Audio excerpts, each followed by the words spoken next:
Correctional Service Canada is giving an update right now on the outcome of a review into the prison transfer of serial killer and rapist Paul Bernardo. Let's listen in. A number of factors before making the decision to use this clause. In this exceptional circumstance, I have authorized the release of some personal information about this inmate, as I believe it is in the public interest to have a better understanding of the reasons why this specific decision was made. So under the law, CSC must assign a security classification to each inmate and review it at regular intervals.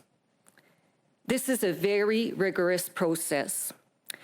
There's two aspects to assessing the security classification of an inmate: a statistical component using objective, research-based actuarial tools, and a clinical component based on the appraisal of a set of factors.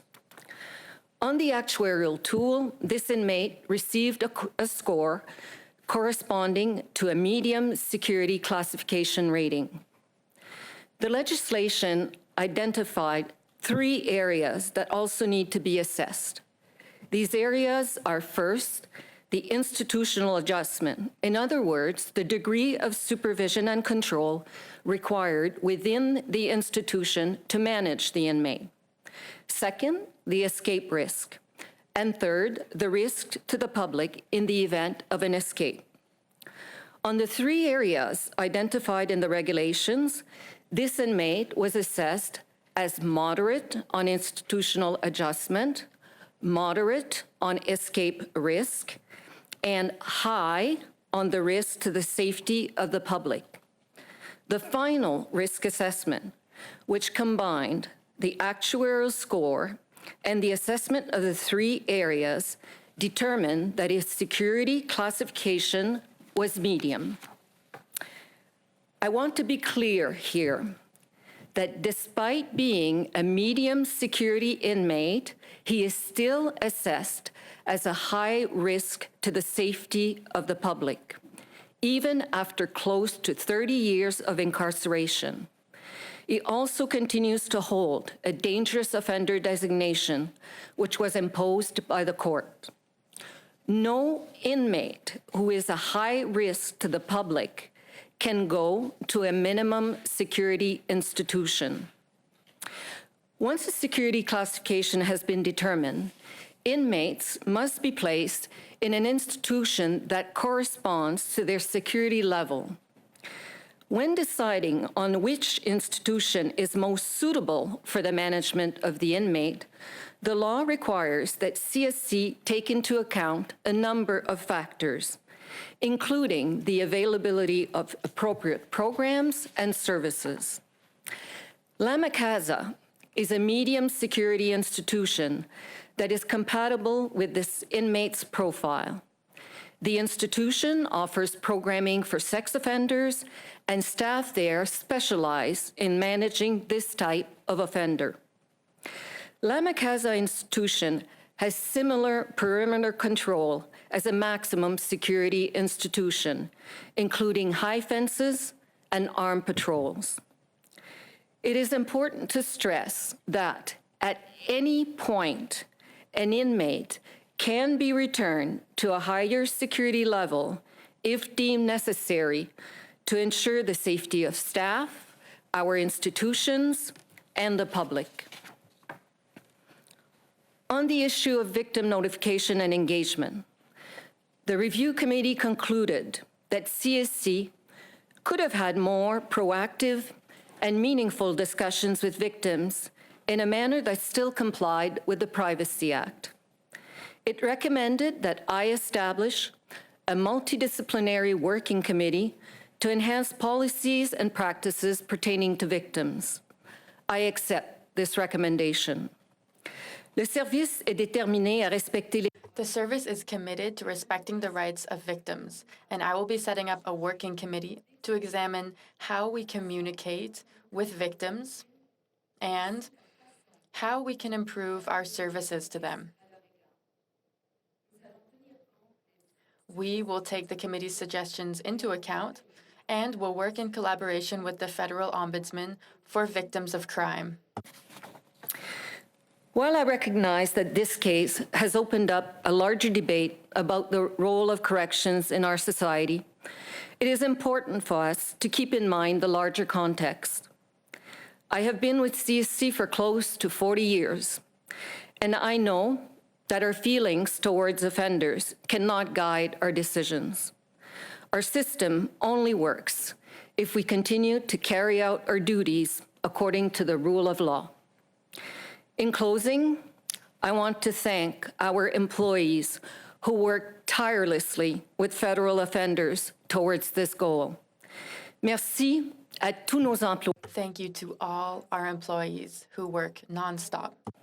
And I trust that they will continue to make sound assessments and decisions to ensure the safety of the public and our institutions based on their expertise and the rule of law. Thank you. Merci. Merci beaucoup. On va procéder avec la période. Thank you very much. We'll move on to question period now. Would you like to start, Rachel Hayes? Thank you for talking to us today. My name is Rachel Haynes. I'm from CTV. I want to talk a little bit more about the integration level that the inmate will be receiving at La Casa. That seems to be one of the concerns that the review committee had about why he was able to transfer after only a couple of months of reintegration at Millhaven. So can you tell us a little bit more about what kind of integration this inmate will see at Millhaven Institution? What kind of freedom will he have within the institution? Okay. Yes, so as you know, the inmate has been incarcerated for close to 30 years. You also know that the inmate was incarcerated at Kingston Pen until it closed in 2013, and then the inmate was transferred to Millhaven Institutions. When he first arrived at Millhaven, he was isolated, and slowly, over a number of years, he started being integrated with, it started with a couple of inmates, and then the group got slightly larger, and it was constantly monitored. And then in the summer of 2022, that's when he more fully integrated his range. So it was a long-term strategy of integration. So I know in the report it talks about July 2022, but that's when he fully integrated. But you will also see in the report that it talks that it was the part of a larger integrated approach that was used in this case.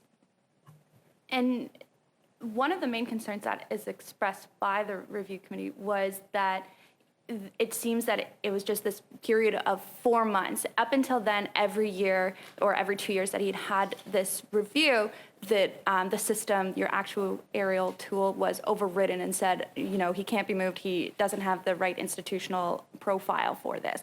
But then all of a sudden it seems, okay, well, now in a period of 4 months after decades in prison, he was able to integrate. And I know you say it was a slow integration. My understanding of the report is it doesn't seem to be that slow, as much of that was more of the rationale that was used. Can you explain to Canadians a little bit more about how this inmate, after 20 years of his profile remaining the same, in just 4 months, all of a sudden, you know, it's acceptable for him to be reclassified? Yes, first of all, I'd like to say to Canadians, it wasn't just 4 months. Again, it was part of a larger strategy. So what happens when we do security classification? I explained that we look at institutional adjustment, and that's the degree of supervision and control that's required to manage an inmate in an institution. So in the case of this particular inmate, the fact that he was integrated with 1 or 2 other offenders still meant that it required a fairly high degree of supervision and control, because we had to monitor how the integration was going. And so over time, though, when he started fully integrating his range, and there were no incidents, and that was noted in the report, Then it was felt that on institutional adjustment, he now required a moderate degree of supervision and control. And that's what institutional adjustment means. It means that it's the other thing I would say, in maximum security, over 95% of the inmates that are there because they cannot be managed in another institution. It means that they assault one another, or they are very assaultive against staff. So until their behavior stabilizes, we need to keep them in maximum security. Once their behavior stabilizes, we normally move them to medium. The other thing that I said in my opening remarks, which is very important, a security classification exists, okay, it's medium, but there are instances where overnight there's an incident that will occur in an institution, and that has happened actually this week, where a number of offenders were at medium and suddenly found themselves in a maximum security institution. Because in CSC, that's our business, the risk assessment, and we constantly observe and monitor the inmates. And if there's a significant event that requires that we move them, we will not hesitate to do so. So I hope this answers your question. We move to Alex Bellingal, Toronto Star. Thank you very much. It seems like there's a principle at work here that the rehabilitation of this inmate is possible, or that the system around him is predicated on that idea that inmates can improve and change, and that they can go to different security classifications because of that. Whereas I think a lot of the public outrage over this has been out of the thirst for punishing somebody who's done such heinous crimes. I wonder what you think of that, and if you can talk about why that principle of change is possible exists in the correction system, even for people like this. So, well, first of all, for us, and this is really more generally because today it's about the results of the review of this particular case. But more generally, our mandate is to rehabilitate inmates, offenders.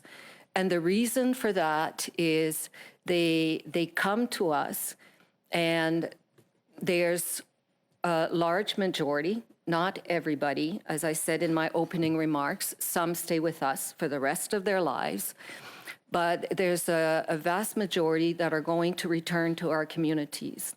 And for us, it is extremely important that we provide them with the programming and interventions that are necessary.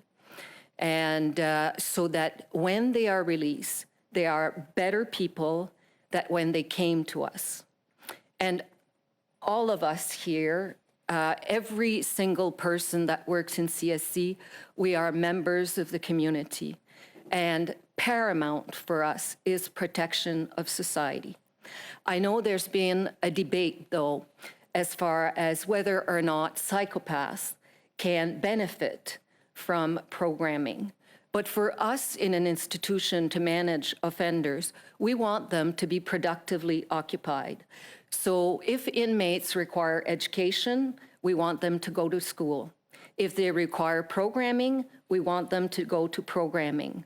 If they require interventions, we want them to actually participate in those interventions. Even if they may not never go to a minimum security institution, and even if they may never set foot in the community, because it helps us manage them while they are in the institution. What do you say to people who would look at this inmate, as you call him, look at his crimes and say, that's not good enough, we want to see him suffer in there for what he did? So the punishment is the sentence. And he was given the harshest sentence possible in the Canadian criminal justice system. And I can speak the difference between Millhaven and La Macasa and I've been to both. He's in a cell. It has the same perimeter controls, high fences, armed patrols. In both institutions, inmates have access to visitors, because I think there's a misconception that in maximum security institution, inmates can't have visitors. At all security levels, they have access to education programs and interventions. I know there's even a question that was asked, do they have different foods depending on the security level where they're at? No. The menu is the same, whether you are at maximum, medium, or minimum. Next up, David Aiken, Global News. Good afternoon, David Aiken, Global News. Your minister may lose his job, or you may have a new minister overseeing CSC, partly as a result of the way the communications were handled in this. And as you know, the minister says he did not learn of this transfer until, I think, after it happened. I think the Prime Minister said he knew of it ahead of time. Do you feel you have failed your minister, or that you might bear some responsibility for the fact there's going to have to be some changes to the cabinet here? So for us, we followed a long-standing process that we've been using to notify the minister's office of high-profile transfers. We also advise the minister's office of deaths in custody, of escapes, as you know. In this case, the minister has made it clear, and I think you've seen the ministerial directive that moving forward, he wants to be formally and directly advised, and this is what I'm going to do moving forward. I want to talk a little bit about Bernardo. I haven't had the benefit of reading all 85 pages. We just got it at 1 o'clock. But if I get me wrong, he initiates the review of his status in 2022 and asked to go to Bath. And the review results in being denied, and that Bath is not a suitable institution. And then some months later, he again initiates the review. It wasn't CSC initiating the review. And this time he identifies La Casa as the institution you should go to, which seems to be more appropriate as you've spelled it out. So I just want to sort of walk through that. The report also talks about the potential threats to his safety during his time at Millhaven, that he was a high-profile offender because of the nature of his crimes. He may have been at risk of being assaulted. So can I just get you to talk about the inmate's time in custody of CSC? Was he assaultive? What was his general behavior? Was he at risk of a assault from other inmates? And did that risk to his safety play into the decision to move him to La Casa and to deny him going to Bath? I realize there's a lot in there, but I'm just trying to get a sense of this is a unique offender that Yes. other inmates may wish to have caused him harm. Yes. I wonder if you could talk about that.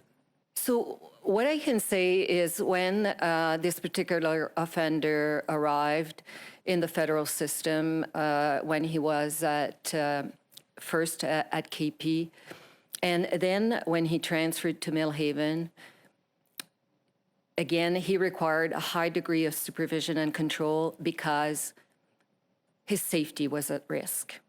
So in terms of him being the instigator of incidents, I think you will see in the report that was not the case.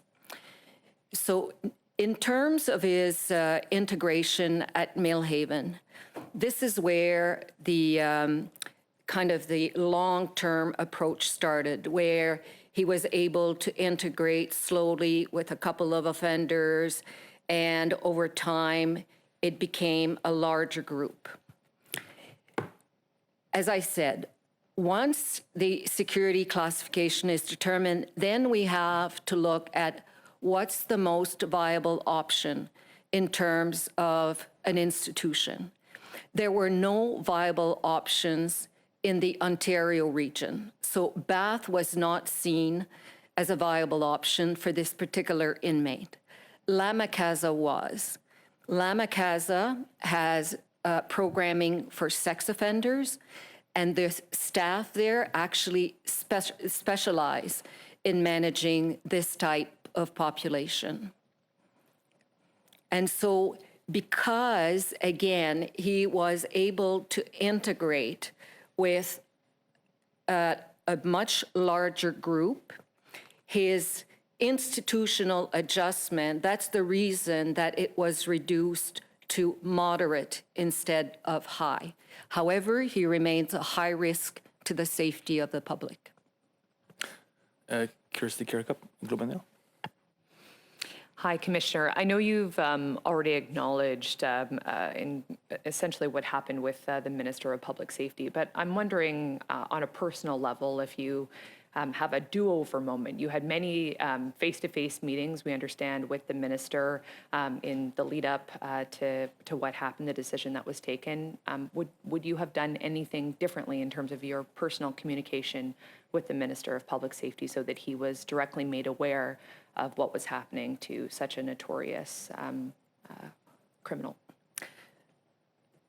So I had meeting with the ministers, but typically we do not discuss operational decisions such as security classification and transfers. And again, we've had a long-standing process. However, moving forward, it's clear that I'm going to formally and directly advise the minister. I wanted to ask, did it cross your mind, though, I know we're talking about him as the individual here, but he's probably Canada's most notorious killer. And I hear your point that it was not typical to talk about operations, but it didn't cross your mind that the name Paul Bernardo might want to rise to the level of being at the top of mind for the minister. That wasn't something at that time that you thought might be something he needed to know face to face. Well, again, certainly in terms of CSC, what we did is we realized it would receive media attention. And it's clear, it elicited very strong emotions for the victims, for the families, for Canadians in general. But certainly my team here ensured that the minister's office was briefed, and I had assurances that they had been briefed. I cannot speak to what was put in front of the minister, but moving forward, again, the minister, I will formally and directly advise the minister. Apologies, I think I cut your second question, David. Sorry, I did. I just had a quick third follow-up, and this is just on behalf of some of my colleagues who did some access to information work, received an email that Assistant Commissioner Gagnon received. So I don't know if who wants to comment on this, Commissioner Kelly, Assistant Commissioner Gagnon, but this is a May 25th email. So this is 4 days before the release. You may remember this, in which Assistant Commissioner Gagnon is sort of circulating some potential media lines. But at the top of this email, Assistant Commissioner Gagnon, you talked about this needs to be kept, quote, low profile, need to know, and close hold. And I just wondered, could you put a little color on what you're trying to tell your colleagues? Of course, some of it's blacked out. We don't know exactly who this was to, like the recipient list, but you could just give us a little color on that, perhaps? Don't know if you remember this particular email. I absolutely do, Okay. yeah. Happy to offer a comment. So it's all about safety. Like, we keep these strategies for communication of the transfers and the high-profile ones fairly close hold. And it's around the information that we're circulating about an offender, but also about the safety planning for the victims involved. It's very difficult if news gets out about an offender, as you can imagine, for the victims when they don't have a chance to be briefed and prepare for it. And I know that even being here today and hearing about this case again is probably quite difficult for them. And secondly, it's about the operation safety. So for our staff that have to conduct the operation, we want to make sure that they're going to be protected as well. And everybody knew, it was a matter of public record that the offender was at Millhaven. So that's what I would say. Yeah. Ashley Burke, CBC, sorry. The federal ombudsman for victims of crime says that their office has been calling for 15 years since they opened their doors on your office to have victims be part of the discussion before a high-profile offender's transfer is made, including to medium security facilities. Does this ministerial directive address that? So specifically, victims' families or registered victims can have a say and be part of the discussion and know ahead of time before that decision is even made to transfer someone. Yes, actually, the ministerial directive does that. So it's really about the importance, and we have done that, is the importance of the victims understanding that they can submit a victim statement at any time. And I think that sometimes what happens is this is something that may be said to them early on, but we want to ensure that, again, we communicate to victims that at any point you can submit a victim statement that's going to be considered. The other thing is you also saw that the review committee made a recommendation that I establish a committee to improve our services to victim. And in the review committee, in the report, what you will see is, and having spoken to the victims, they were really appreciative of the information. But for me, it reminded me of the importance of people understanding the rigorous processes that we go through to arrive at the decisions we make. So that's one thing. And again, we will collaborate with victims. We will collaborate with the federal ombudsman to see how we can improve services.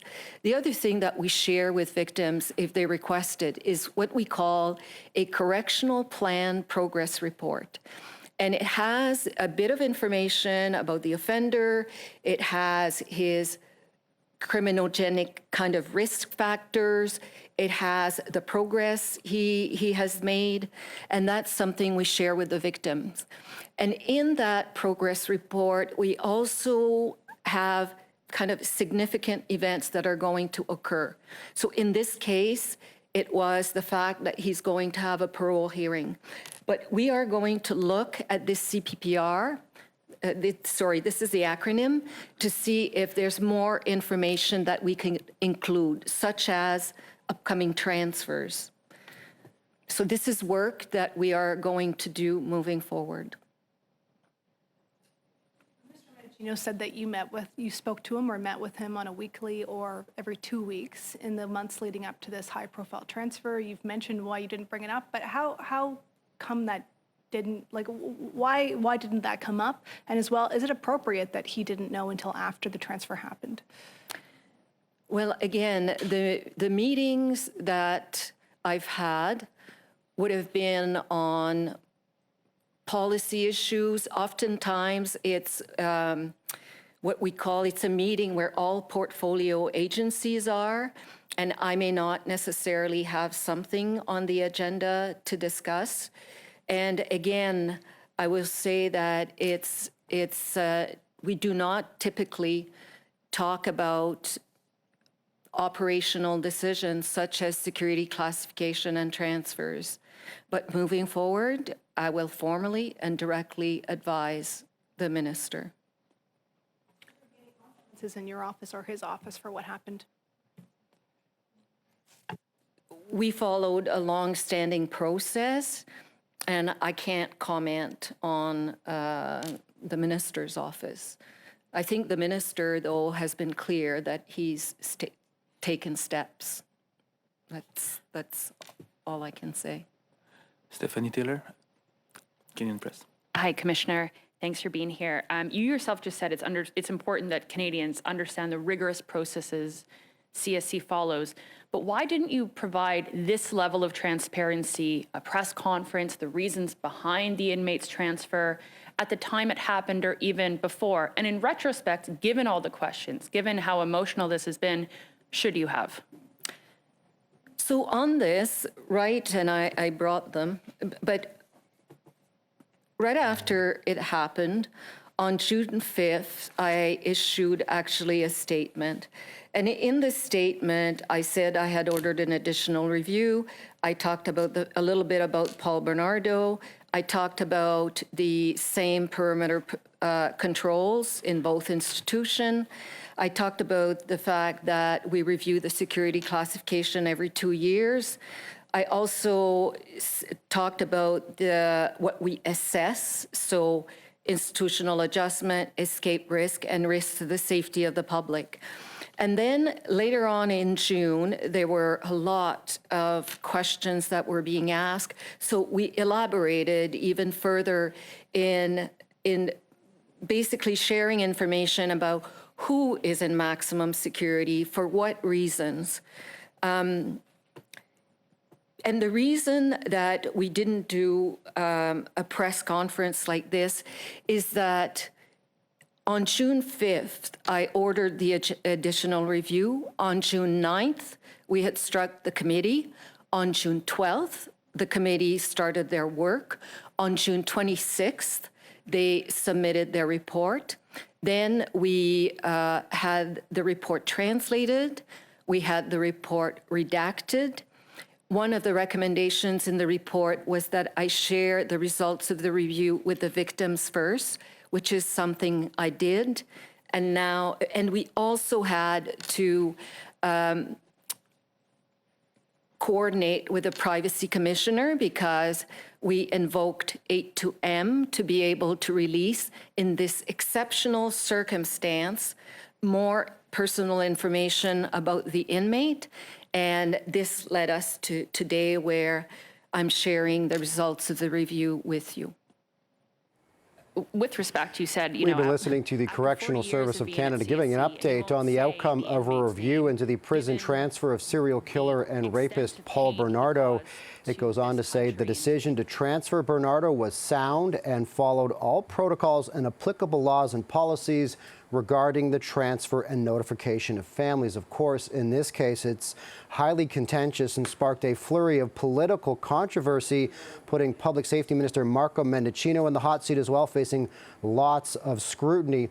According to the report, the decision to relocate Bernardo from the maximum security Millhaven Institution here in Ontario to a medium security institution in Quebec in late May was based in part on what CSC says was an effective offender integration plan. However, the report does go on to say additional steps should have been taken to provide more information about this specific case and this unique offender. Of course.